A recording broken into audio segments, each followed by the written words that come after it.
Good morning বন্ধুরা, তোমরা সবাই কেমন আছো? আশা করি তোমরা সবাই ভালো আছো, সুস্থ আছো।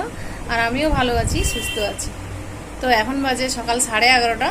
তো বন্ধুরা, এখন থেকে আমি আমার ব্লগটা স্টার্ট করছি।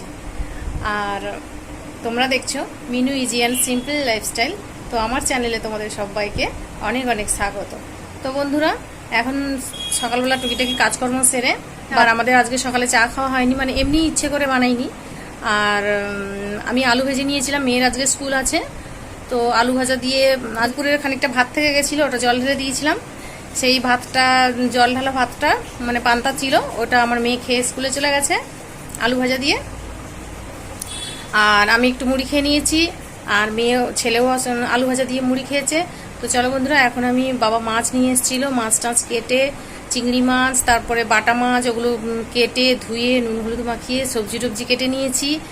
আর তোমার মেয়ে খেয়ে বেরিয়ে গেছে, ওকে রেডি করে দিয়েছি, ও চলে গেছে। আর এখন বাজে 11:30, আমি ভাত বসিয়ে দিয়েছি। তো চলো বন্ধুরা, দেখাই তোমাদেরকে। ভাত বসিয়ে দিয়েছি, চলো দেখাই, চলো।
তো ভাত বসিয়ে দিয়েছি এখানে, আর এখানে বাবা ছানা কাটানো হবে, দুধ বসিয়ে দিয়েছি।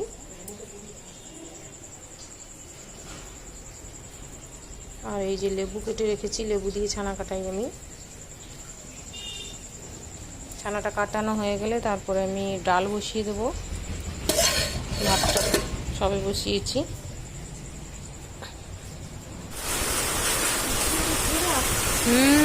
বাবা, অন্ধকার হয়ে গেছে। আর এই সময়টা স্কুল ছুটির টাইম একদম। আমার মেয়ে তো 3:25 ছুটি হবে। ছাতাও নিয়ে যায়নি, ভিজে ভিজে আসবে। না, সে তো ঠিক।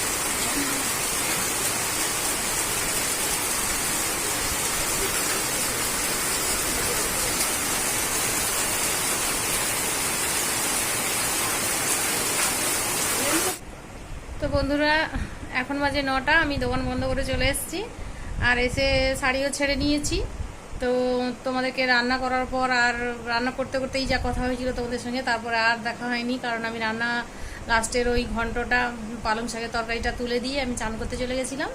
আর চান টান করে এসেছি, তখন বাবা চলে এসছে।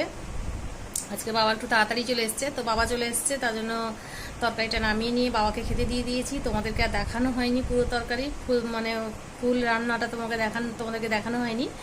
তো বাবাকে খেতে দিয়ে দিয়েছিলাম। তারপরে আমার ছেলেকে জল গরম করে দিলাম, ও স্নান করতে গেল।